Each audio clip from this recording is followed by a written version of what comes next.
Ousmane Sonko et son excellence Diomaye Faye ont-ils berné le peuple sénégalais, surtout la jeunesse? Ont-ils menti à l'Afrique tout entière? Se sont-ils moqués du mouvement panafricanisme? Je me pose ces questions parce que visiblement tout porte à croire qu'ils ont non seulement menti, ils ont berné, mais aussi un manque de respect à ce combat que nous menons depuis des années. C'est un manque de respect que de se faire passer pour un panafricaniste ou pour des panafricanistes au point d'en ajouter un petit plus panafricaniste de gauche. De quoi s'agit-il? Comme j'aime souvent le dire, qu'est-ce que ça dit? Depuis là, j'entends les explications, je ne comprends pas. Ça ne vient pas. Je me pose ces questions, pourquoi? Parce que les derniers événements en cours ou actuels nous démontrent à suffisance qu'en fait, le Sénégal sert de base arrière de terroristes. Oui, il n'y a pas seulement la Côte d'Ivoire. Le Sénégal également est rentré dans la danse. Du moins, elle est dans cette danse depuis. Mais Macky Sall a tellement bien joué la carte que il s'est beaucoup exposé avec la CEDEAO. Alors que derrière, base arrière des terroristes. La preuve aujourd'hui, un ambassadeur ukrainien est encore en terre sénégalaise, au risque de me tromper. Mais les autorités attendent quoi pour lui demander de plier bagages et de partir? Ils attendent, ces autorités. Les autorités attendent quoi?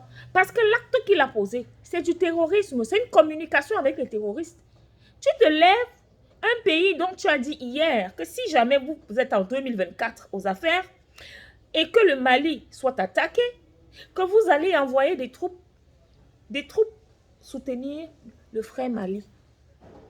Et aujourd'hui, il s'agit de quoi? Ou alors les Ukrainiens, parce qu'ils sont blancs, ne sont pas des terroristes.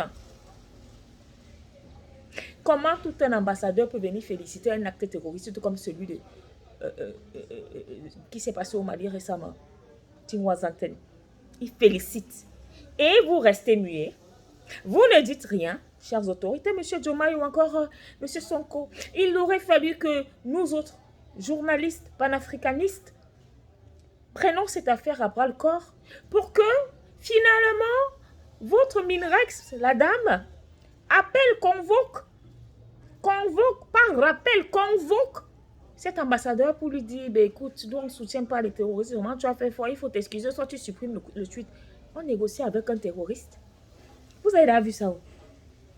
C'est comme ça qu'il supprime le tweet, mais il est au Sénégal. Alors la jeunesse décide d'aller manifester devant l'ambassade pour demander à ce monsieur de partir, vu que ce soit Diomaye, que ce soit Sonko, personne n'a pris une décision adéquate. Au Mali, l'ambassadeur est parti, illico presto.